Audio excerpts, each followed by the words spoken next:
Now, we all know what joy is. Joy is, yay, we rejoice in something. So, joy is rejoicing in goodness. Now, one level above joy is ownership. So, joy is like, look how beautiful this place is. I'm enjoying it so much. And ownership is, I own this place. Joy is being in a really good space, like I'm in a good place in my life, therefore I feel joy. Ownership is having the space. You don't have to go to it or find it. You have it. You have the space that always gives you joy. Joy is feeling the goodness around you. Ownership is owning what's making everything good. When you own your joy, you own a part of yourself that's priceless and magical. It's an ancient part of your soul that makes you smile. In indigenous cultures, they practice using this ancient part of their soul that made them smile. Now, we as modern people don't understand that, like how somebody who has absolutely nothing, dirt poor, can smile like that. Like, we don't understand how kids in a dirt hut smile like they're billionaires. And indigenous people don't understand how billionaires don't smile with their souls. Like, even kids in a dirt hut can smile. So that's what we're going to talk about today. Not joy as an experience or joy as a moment of goodness, but this natural, innate, ancient part of who you are. Now, last week we talked about how coal under very tedious pressure eventually becomes a diamond, just like dust under tedious pressure eventually becomes a pearl. And serving and caring for others under tedious pressure becomes a sacred heart. And ancient people understood how to become an owner of joy.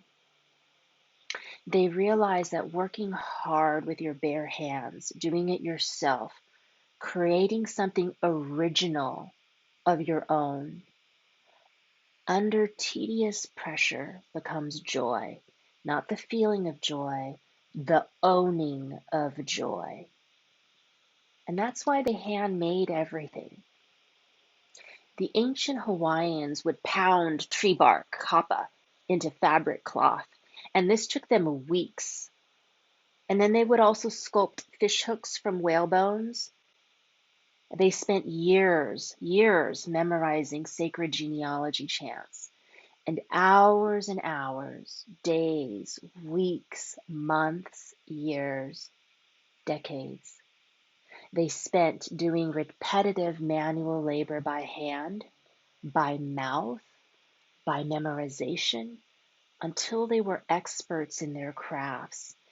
And that gave them immense ownership over their joy. It was the part of their soul that made them smile. Owning your joy, to be a full owner of your joy, it takes years and years.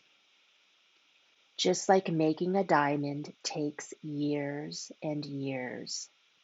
It doesn't come overnight. It takes 15, 20, 30, sometimes 50 years for the feeling of joy within you to become so refined, like how coal is refined into diamonds and dust is refined into pearls. The feeling of joy is crude raw material, and it has to be refined into something hard and permanent that lasts forever. And over time, under tedious pressure, as you practice over and over, how to create the experience that brought you the feeling of joy in the first place. Then you go from enjoying joy to owning joy. And your capacity goes from being able to feel joy to outright owning it. So think of a time right now when you worked really, really hard. You built or you made something yourself, including humans, and write that in your journal. Do you remember a time when when you built something or you made something yourself, like you started your own business, you remodeled a room in your own house, you raised a child, something that you did by yourself, all on your own?